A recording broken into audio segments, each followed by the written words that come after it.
As chairman of the Senate Veterans Committee, I want to thank many people for helping me bring forth the legislation that we're going to be voting on this afternoon.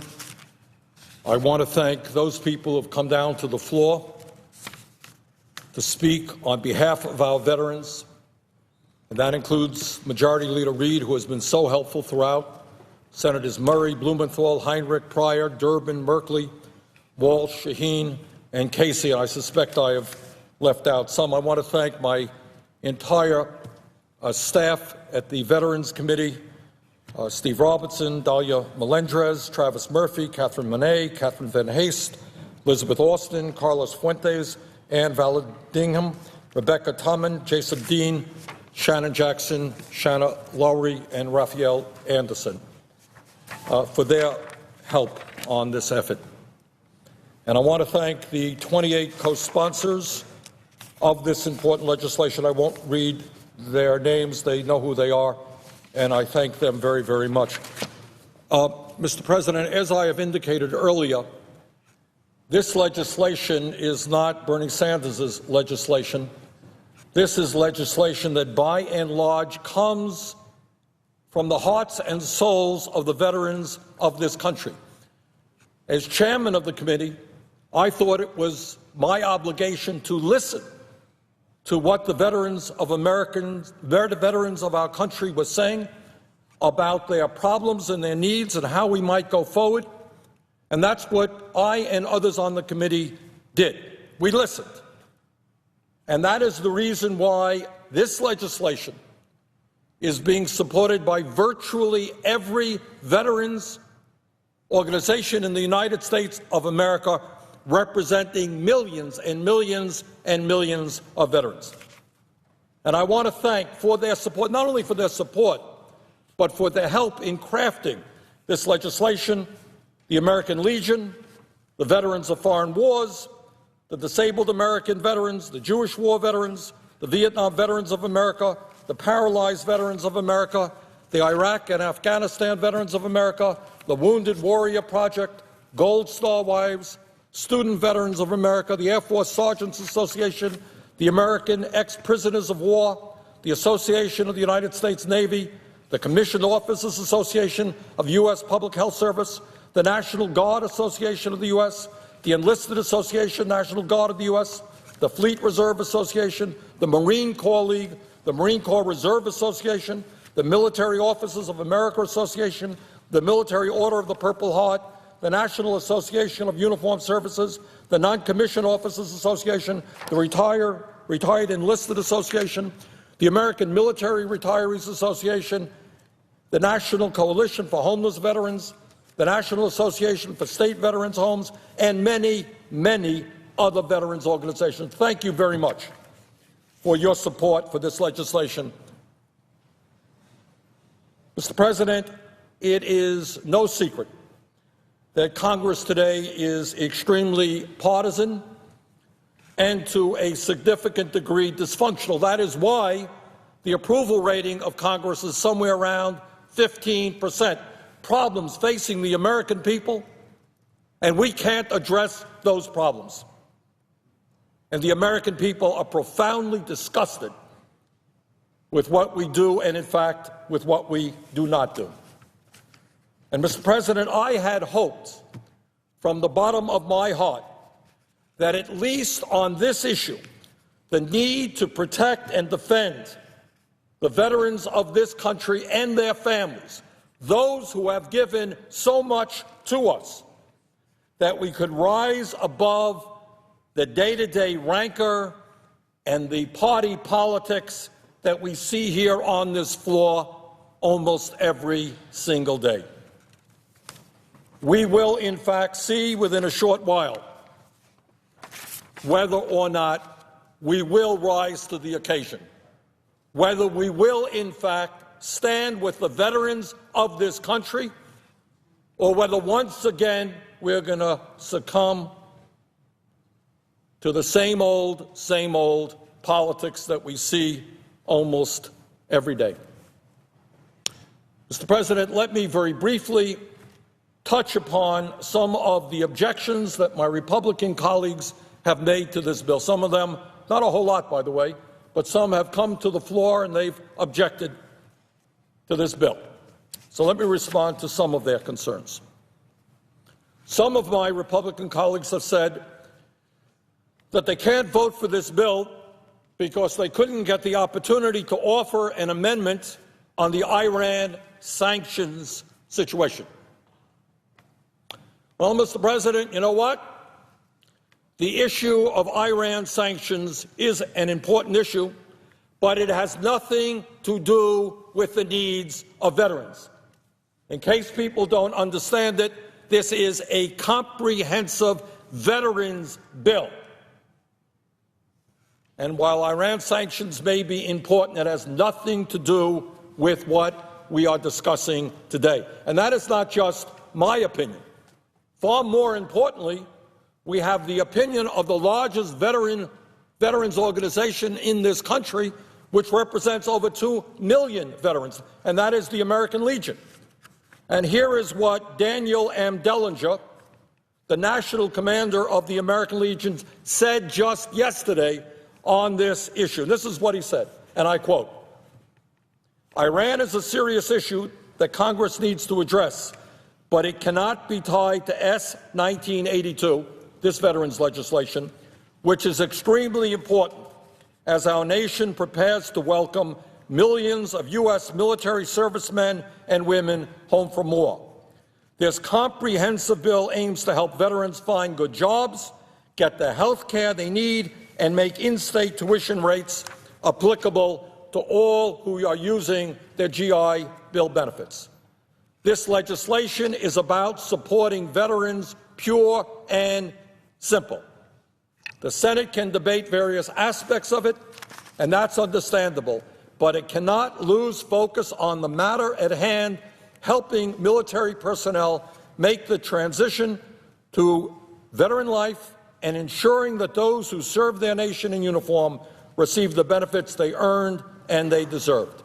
We can deal with Iran or any other issue unrelated specifically to veterans with separate legislation, and that is Mr. Dellinger, the national commander of the largest veterans organizations in this country. And I thank him very much because he is exactly right, and he reflects what the overwhelming majority of the American people believe.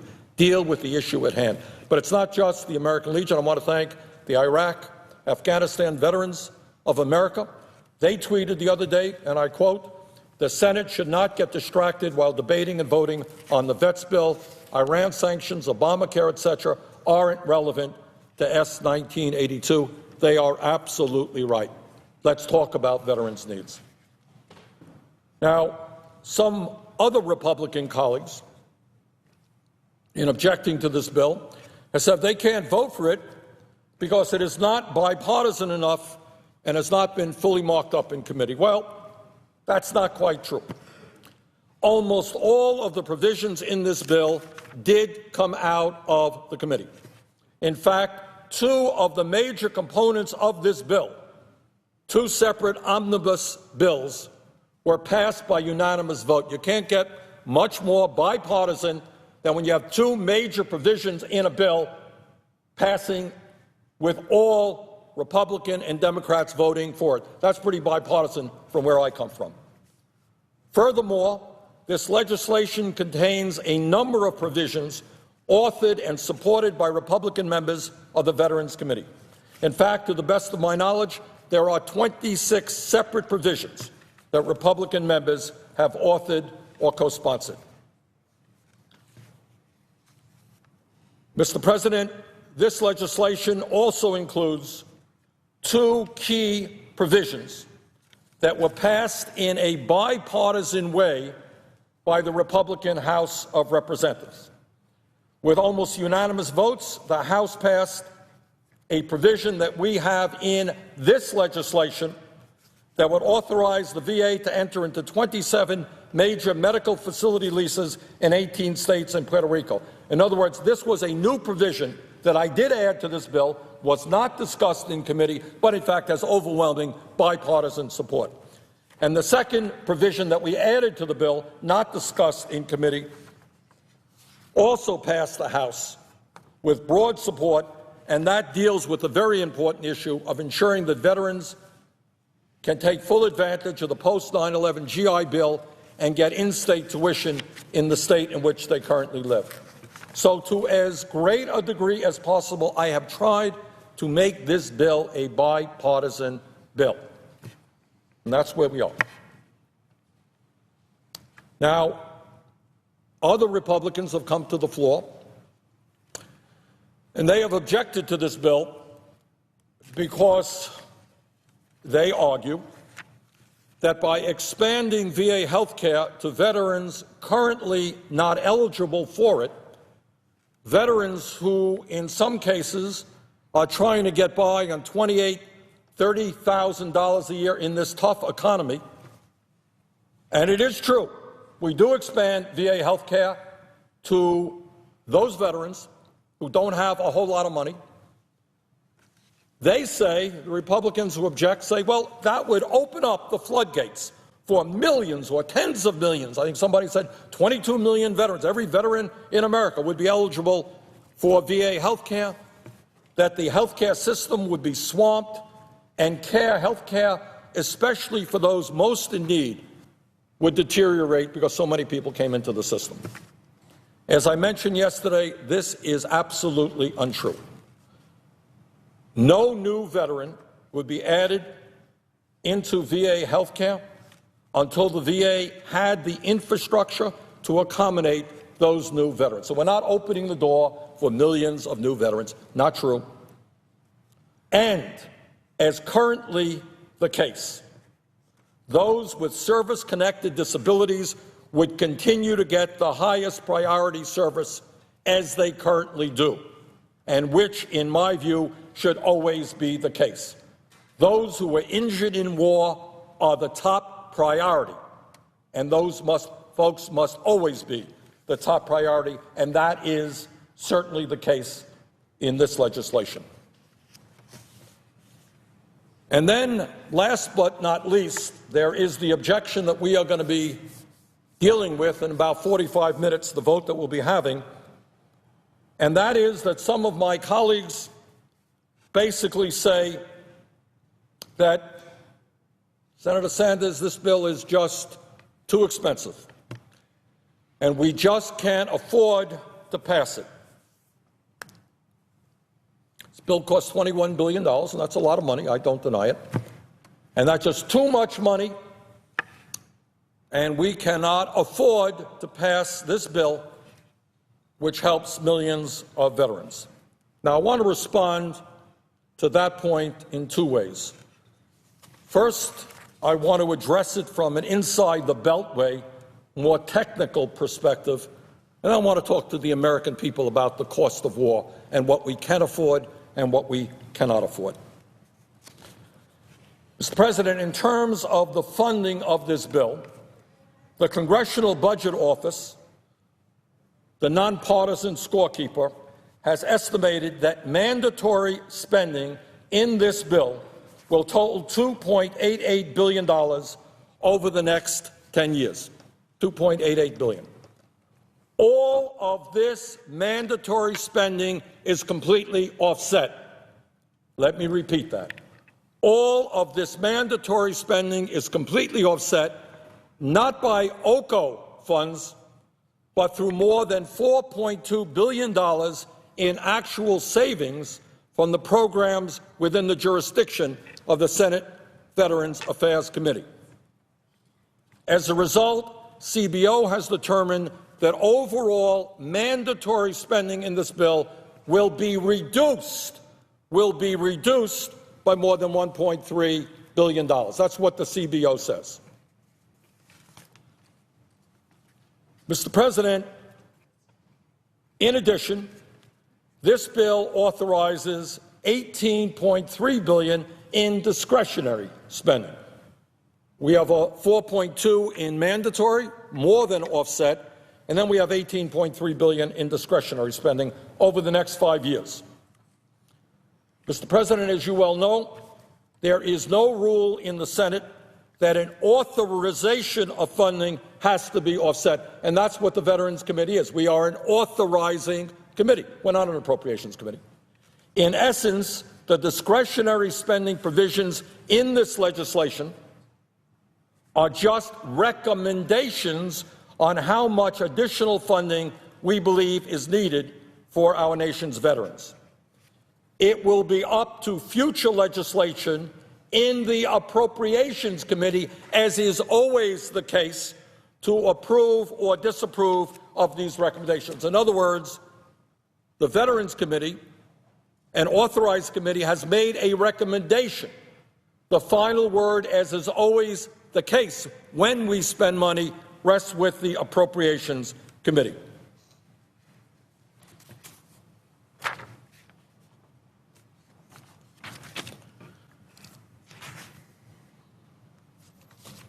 Mr. President, the discretionary spending authorized under this bill is, in fact, paid for by using savings from winding down the wars in Iraq and Afghanistan, otherwise known as the OCO Fund. Let me just say a word again. These are recommendations. The Appropriations Committee has the final word. CBO estimates that spending for overseas contingency operations will total a little over $1 trillion over the next decade. Spending as a result of this legislation to improve the lives of millions of our veterans will be less than 2% of that $1 trillion. So anybody, as been the case, who comes down to the floor and says this bill is going to take away from the needs of our men and women in Afghanistan or elsewhere, that is simply inaccurate. $1 trillion is what is in the fund for the next 10 years. We spend less than $20 billion of that fund. Now, some people say, well, yeah, that's fine, but OCO funds, you know, it just has to go into ammunition, it has to go into planes, it has to go into tanks. That's where it goes. That is not quite the case. Let me give you an example of how we have spent in the past overseas contingency operation funds. Since 2005, the Defense Department has used OCO funding for child care centers, for hospitals, for traumatic brain injury research, orthopedic equipment, hospitals, and schools. In 2010, $50 million of OCO funds were used for the Guam Improvement Enterprise Fund. Well, to my mind, if we could use money for the Guam Improvement Enterprise Fund, and I don't know much about that, I do believe that we should be able to use some of the OCO funds to protect the needs of men and women who made enormous sacrifices defending our country. Last year, OCO funds were allocated to a number of countries around the world: Egypt, Jordan, Kazakhstan, Kenya, Lebanon, Somalia, South Sudan, and many, many other countries. This year, $218 million in OCO funding is being used for the TRICARE healthcare program. In other words, Mr. President, we are using a tiny percentage, less than 2% of the funds in the OCO fund, to protect veterans. And we have seen over the years OCO funding used in a whole lot of other areas. And I happen to believe that what we are trying to do with OCO funds falls well within the definition of what that fund is supposed to be used for. If we are supposed to be using that fund for military purposes, then you take care of the military personnel who served our country. Totally legitimate, totally consistent.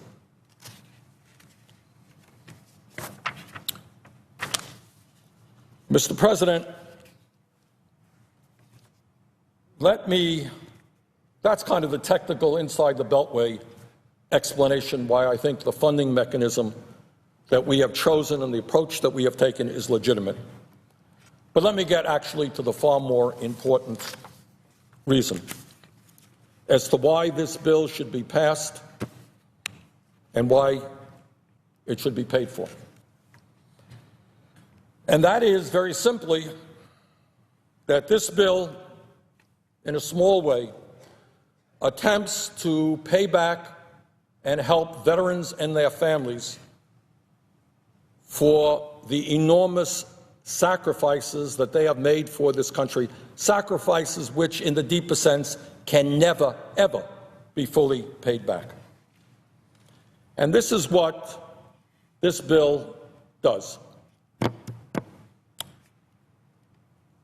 This bill tells members of Congress that if on Memorial Day or Veterans Day, when they go out and they meet with veterans and their families, that if a member of Congress, member of the Senate, bumps into a young veteran who is in a wheelchair, who because of a war-related injury is unable to have a baby and start the family that he or she wanted to do. Some of those injuries may be spinal cord, some of them may have taken place in the genital region, but for whatever reason, we have over 2,000 veterans in this country today who are unable to naturally have babies, and many of them want families. If a member of the Senate wants to look that veteran in the eye and say to him or her that you think we cannot afford to help that individual who sacrificed so much for this country have a family, well, you go do that. You tell that individual that you think we cannot afford to help him or her. But when you do that, I hope you will also tell him why you voted to give $1 trillion in tax breaks to the top 2%. At a time when the wealthiest people in this country are doing phenomenally well. Virtually all of my Republican colleagues thought it was appropriate to provide huge tax breaks to millionaires and billionaires. So when you speak to that young veteran who can no longer have a child and you're going to explain why we can't afford to help that family, tell them that it was okay to vote for tax breaks for the Koch brothers or the Walton family, but you didn't have enough money to help them start a family. If you as a senator see a 70-year-old woman or 75-year-old woman pushing a wheelchair for a veteran who lost his legs in Vietnam, tell that woman, have the courage, have the honesty to tell that woman that we cannot extend the caregiver benefits to her that we have quite appropriately for the post-9/11 veterans. Tell that woman who may be taking care of that disabled vet 7 days a week, 24 hours a day, who lives under enormous stress, that we don't have the resources to help her with a modest stipend. We don't have the resources as the United States government to maybe have a nurse come in once a week to relieve her. We don't have the resources to give her some technical help for herself, for her husband. Explain to her that we cannot afford to do that. But then, in the same breath, if you please, explain how you can support a situation where 1 out of 4 corporations in this country does not pay a nickel in federal income taxes. Okay, for General Electric, some of the largest corporations in the world, in a given year, not to pay a penny in federal income tax, but we somehow don't have the money to give a little bit of help to 70, 75-year-old wives who are working 24/7 to give support to their loved ones.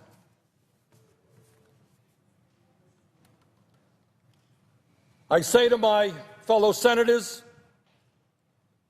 if you happen to meet a veteran who's trying to get by on $28,000, $30,000, $35,000 a year, and you notice that the teeth in his mouth are rotting, if you notice that that person may not have health insurance, one of the million of veterans in this country who has no health insurance, I want you to go up to that veteran and have the courage, the honesty, to tell him that you believe that the United States of America does not have the money to take care of his needs, to get him VA health care, to help him fix his teeth, but explain to him why you may have voted for more than $100 billion in tax breaks for the wealthiest 0.3%, because you think we should repeal the estate tax that only applies to the wealthiest 0.3%, the wealthiest of the wealthy. You are prepared to vote, and virtually all Republicans are, to give millionaires and billionaire families, the wealthiest of the wealthy, top 0.3%, $100 billion in tax breaks, but we are not prepared. We supposedly don't have the money to get VA health care for somebody making $28,000, $30,000, or dental care for somebody whose teeth are rotting in his mouth. You go explain that. Have the honesty. Be courageous. Say, yeah, tax breaks for billionaires, but we don't have the resources to get you into VA health care. And I want you to explain to a young woman who left the military, maybe broken in spirit because she was raped or sexually assaulted while in the military, tell her that America doesn't have the resources to get her through the VA, the proper care that she needs to get her life back together after her sexual assault. Tell her that. And if you happen to meet a young man who was eligible for the post-9/11 GI Bill, who today cannot afford to go to college where he lives because he isn't eligible for in-state tuition there, and there's a gap between what the GI education bill pays and what is required in the state that he's living of $10,000, can't afford it, can't go to college, explain to him that you don't have the money to help him.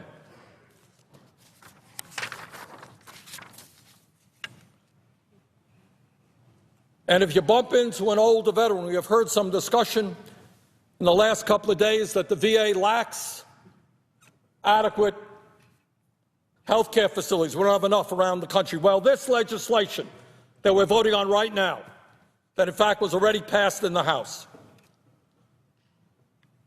provides for the VA to enter into leases for 27 medical facilities all across this country in 18 different states. Tell that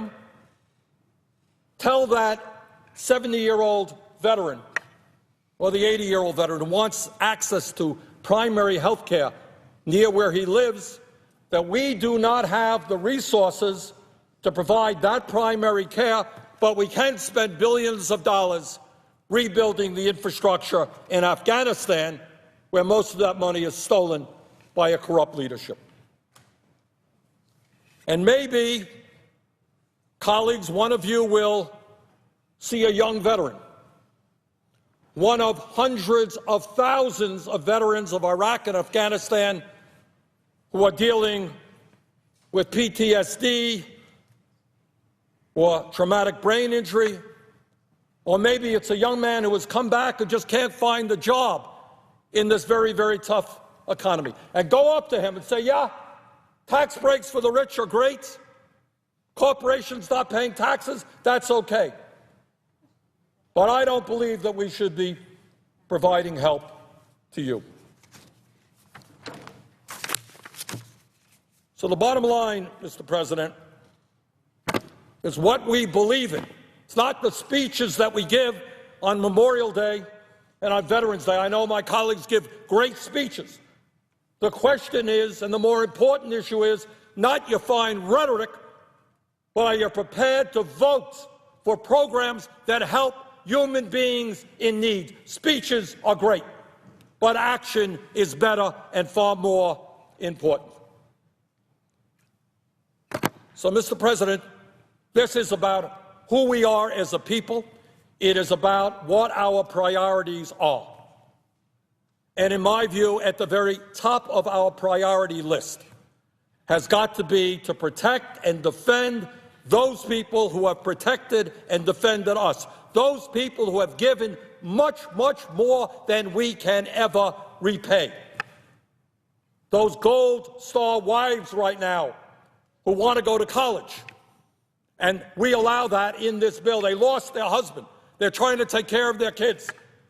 They want a new shot at life. They need a college education. We say you should have that. I don't think that's asking too much. So enough of the rhetoric, enough of the speeches, enough about how everybody loves the veterans. Now is the time for action. And I implore all of my colleagues to overcome this vote, to vote, to give us the votes that we need to go forward to protect those who have protected us. And with that, Mr. President, I yield the floor.